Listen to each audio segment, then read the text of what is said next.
Ok. Companheirada, companheiros, companheirada,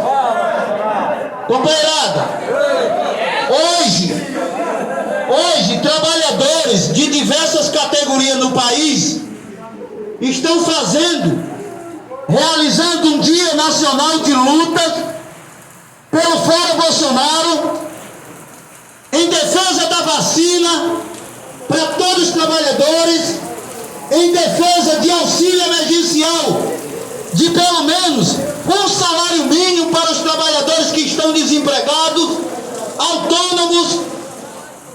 E nós queremos aqui,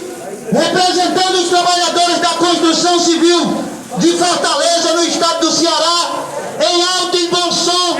gritar